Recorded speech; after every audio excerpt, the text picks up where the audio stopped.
Hello friends. Now this is the 14th lecture on Culture and Anarchy by Mathew Arnold, and based on chapter 3, that is barbarians, Philistines, and populace. Barbarians, aristocracy. Then Philistines, the middle class, and also the populace, mean the working class people. Now the point here is that you have to somehow entrust your reason or your authority, your collective reason or your collective authority on somebody who will save us from anarchy. Doing as one likes, that will lead to anarchy. If you do whatever you like, another person does whatever he likes, then what happens is that it will end up in anarchy, no doubt about it. So what is the way out? The way out is education. That is it. You educate the people. Then they will know what should be done and what should not be done. And he says the difference, if you want to see,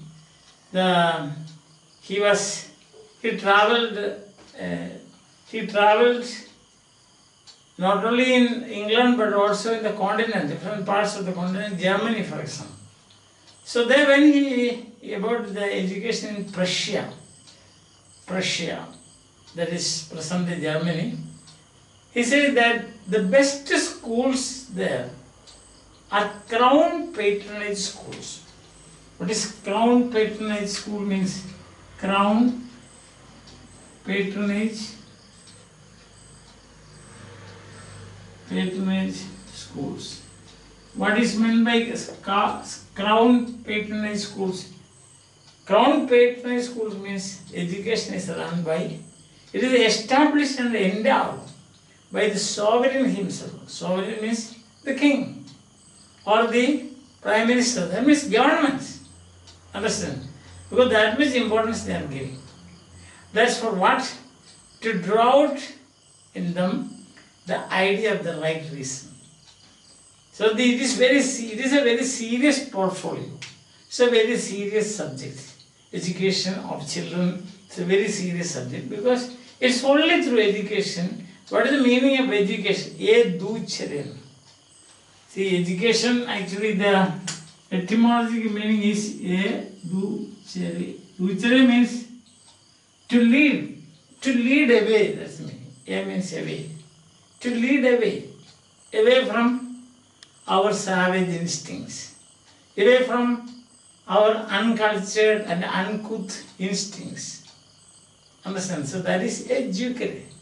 Educere means take you away from this. Because by nature, we have got animal instincts. So animalism, so to say, that has to be, from there you have to, you save you for this. It is the business of the state. It should not be entrusted with private players. Because private players, what do you know, isn't it? They work for a profit. For them it is business. So to draw out the best in the citizens, what you need is, that is culminating in the right reason. What you need is education, and education should be funded, established, funded, and also maintained by the state. But what about in England? It is permitted, licensed victuallers or commercial travelers. They are the people who run the schools. They are ordinary men. State is not like that. In North Germany, it says, advice of men like the Wilhelm von Humboldt. He says, Wilhelm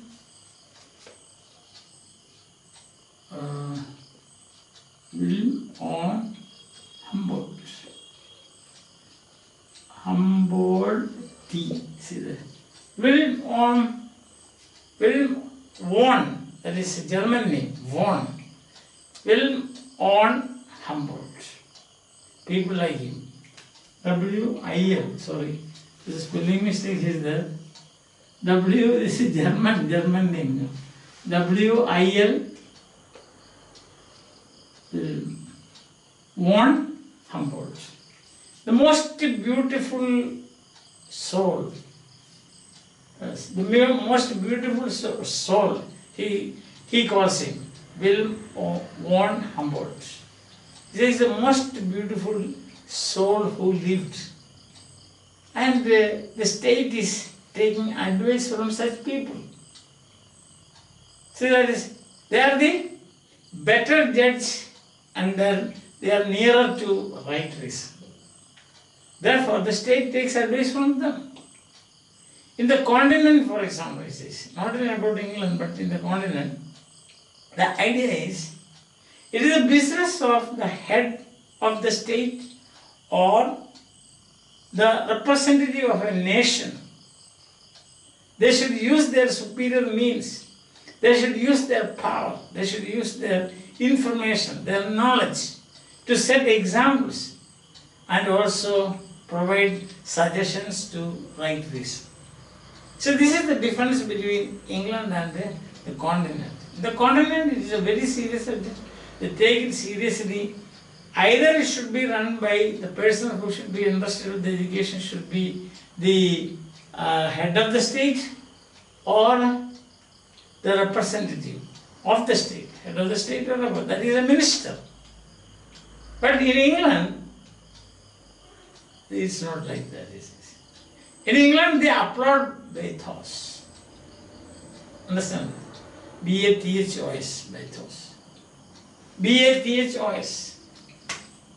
So they applaud this bathos. Then what happens is, they have got, you see, they don't, instead of getting suggestions from right reason. That's the point. Now here what happens is that they have got two philosophical theories. The first one is that there is no such a thing at all as best self and a right reason. They have no claim, such things have no claim to paramount authority. Only it says, therefore it says that, such ideas are promoted by the newspapers. For example, the Times.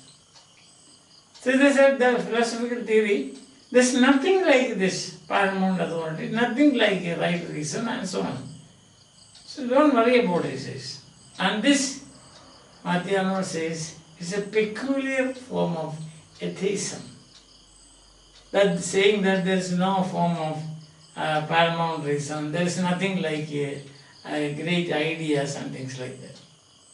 Then there is another philosophy, that is, they say that, and the promoters of the first attitude towards culture and education, they say, only infinite number of ideas and works of our ordinary selves. That's enough. There's nothing like what you call paramount reason or the best self or the right self, right reason. But what is that? You have got a number of ideas. You have got number of works of ordinary people. And you have suggestions. You get suggestions from our natural taste. Natural taste. That's enough. Wisdom consists in taking and giving. Just avoid conflict. That's enough. That's what it is. You understand? So this first philosophical, we can say theory, but what Mathew Arnold calls a peculiar type of form of British form of atheism. What is it? Nothing paramount, no best self, no best reason, no right reason. We have got infinite suggestions. We have written many books, so we can take these ideas and so on. And it's just natural taste. Then accordingly everything will be alright. All what you have to do is don't get into conflict. Give and take. Have a give and take. That's it. Now then there is another philosophy. That's again interesting is that without the labor of, it says, perverting ourselves by customs or example to relish right reason. Why should you go after customs? Why do you go after examples of virtuous men for relishing right reason? But just to follow our natural taste. Just follow the natural taste. Then what will happen? By the mercy of God, so God will act, he says. And a natural tendency. In due course, what will happen? Right reason will follow. So the second philosophy says, why do you go after customs? Why do you go after the works of virtuous people? Absolutely no reason. You can relish right reason. How? You wait for the mercy of God. That's a good idea. Wait. After writing examination, you wait for the mercy of God without answering properly. There is a story. I think it might have happened. A teacher once told us a story like this, that a student wrote answer to a question, the capital of India, and the answer he gave as Kashmir. Came back, consulted this question, answer with his mother. Mother said, no, it is Delhi. And then the boy said, the student said, okay, I will pray and I will do my best by praying, and I will change the capital of India from Kashmir to Delhi. So this is what kind of a belief is that? God will change it, he thinks like that. Like that he said, if you say, no need of any culture, no need of any custom, there's no need of any reading actions of virtuous people. See, that what you will be doing is you will be perverting yourself by these customs and traditions. Then you can release right reason just by following our natural taste. That is doing as one likes. And then what you should do? Wait for the mercy of God. And then you will get the right. In due course, you can release the right reason. Now the great promoters of these ideas are, as I already read, newspapers like the Times and the Daily News. But there is a dictum, a maxim, very important, and that is God's action, providence works in human affairs only through human action. You can underline that.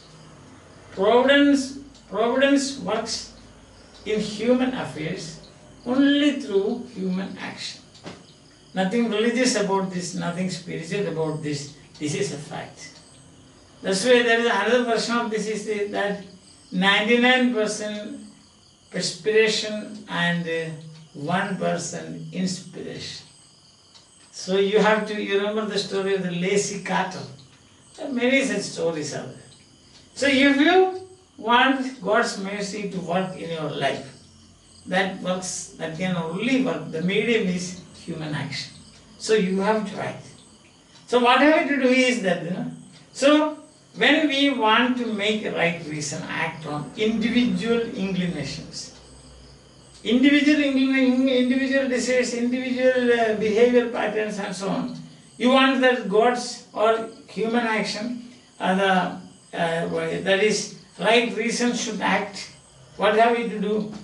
You the best self, you should bring out the best self in the person, not the ordinary self. Understand? And then we give it more power. The best self you draw. You make it a collective thing. And the best self and the right reason you give more power, more authority. And then public recognition. And that is what is called in another word, by putting all these things together you can have a word or an idea that is called the state. So the best reason, the right reason above ordinary selves give the authority to them, give public recognition, then what will happen? That becomes state. And such a state should have authority over you. And in such a situation, what happens is that there will be order and there will be a sea change in the society. See, we learn, philosophers have said, what have they said? We learn virtue by doing the actions of virtue. If you want to learn virtue by performing the acts of virtue, doing actions of virtue, doing anything and everything, and then you say, after some time, if you follow our natural taste, we can put things together and then you will get the best for the right reason, best self and the right reason. That will be over-sanguine, he says. Over-sanguine means too optimistic. Don't be too optimistic. And he gives the example of Reverend W. Cattle.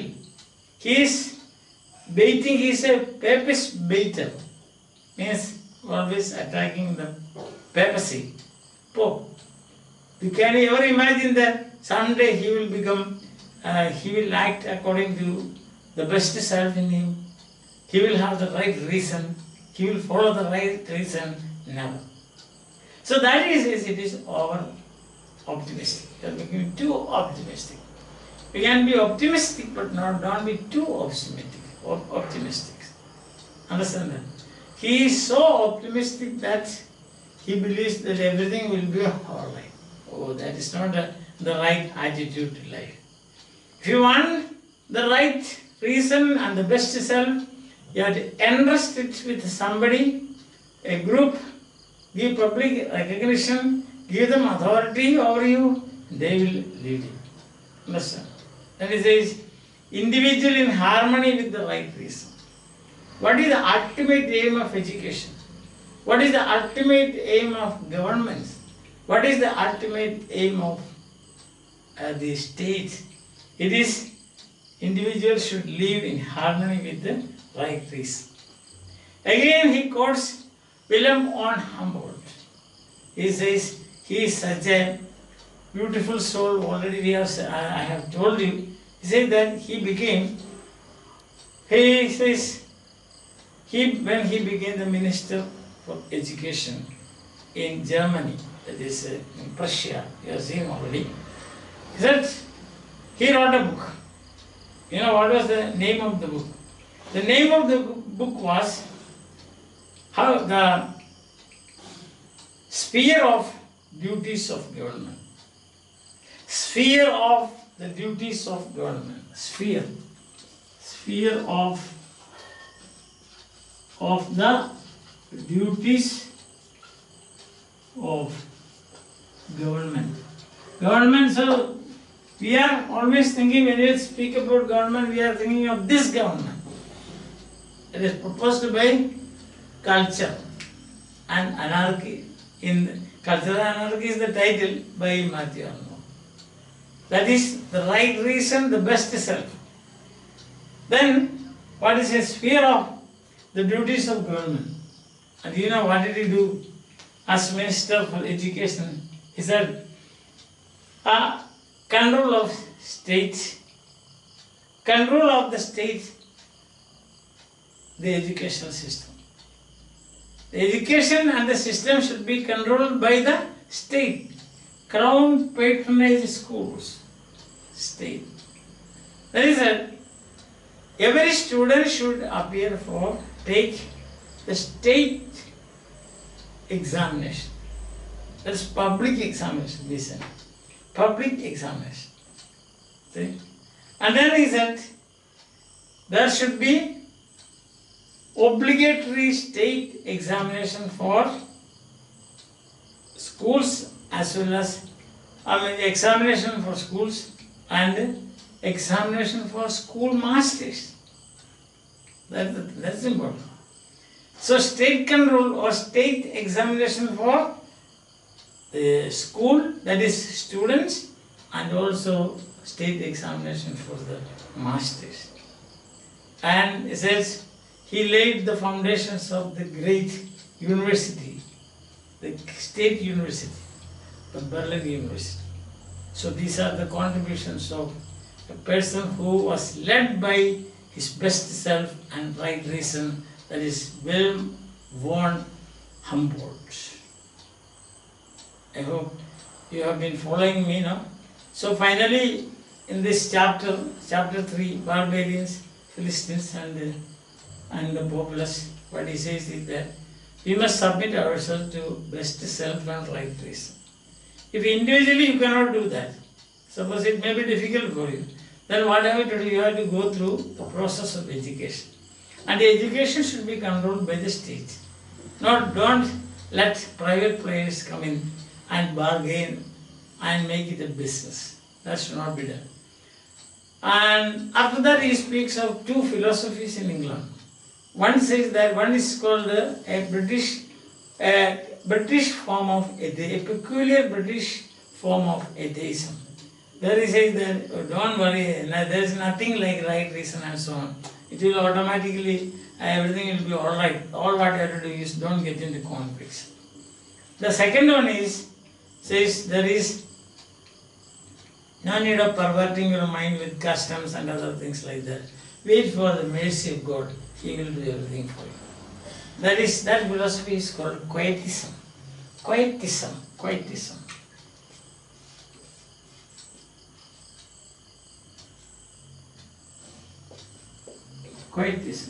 See?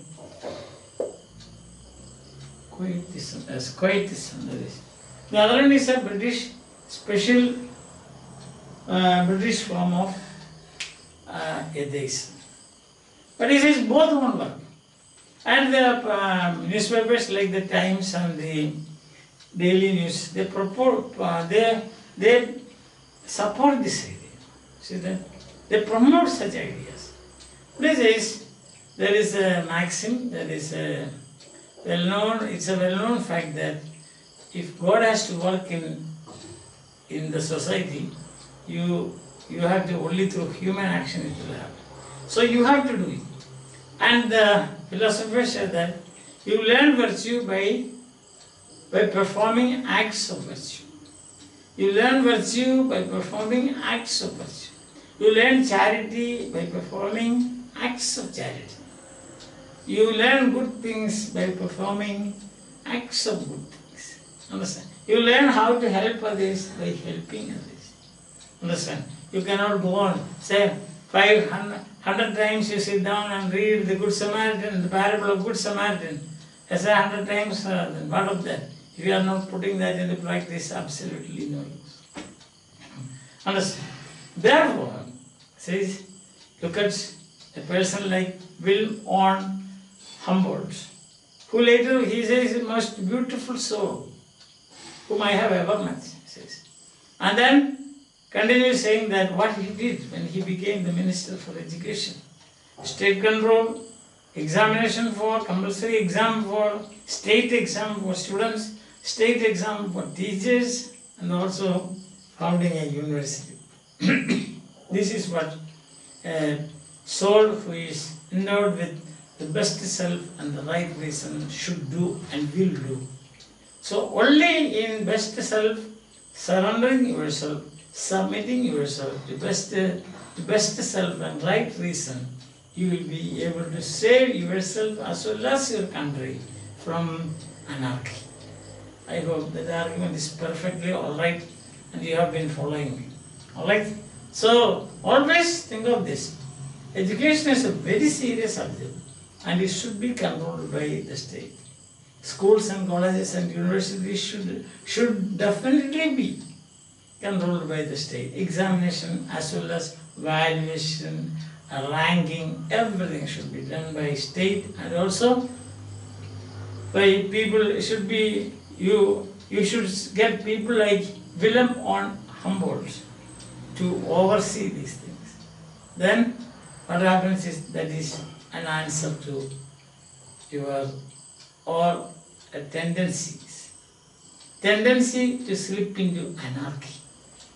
See, so education, in short we can say best education, acts of virtue, then human action, right human action, and people like getting advice, or people like Will warn Humboldt. You can save yourself and your country and your society and your family from anarchy. Understand? So, thank you for listening. We will again take up the next chapter, and we will go on with this. That is, next chapter is about Hebraism and Hellenism. Hebraism is spiritual. Hellenism is worldly, if you want to put it like that. In fact, it is intellectual. Hellenism is intellectual and Hebraism is spiritual. That is self-sacrifice and also thinking of the reward in heaven. The other one is, presently you see, your intellect, use your intellect and see things as they are. That is, so when you have both together, put both together, you will have a perfect example of a cultured person. So that is what we are going to see in the next chapter. And till then, till we see in the next chapter such ideas, we will say bye for the time being. Hope that you have been following me and enjoying. Now you see, as I already told you, sometimes you may think that this is outdated. No, not at all. Just think of these two ideas that has come to us in this lecture. First one is that providence acts only through or works only through human action. How true it is. If you go through your own life, you will understand that. Secondly, only if you do acts of virtue, you can learn virtue. See, both of this you can tell your students, say when you are saying goodbye to them at the time of social, or when you are giving counseling, So such things are very beautiful ideas that you can inject into the minds of the young. See, if you love the young, you must do such things. As Bertrand Russell said, the most important quality of a teacher is he or she should love the young. Hope you are following me. Bye.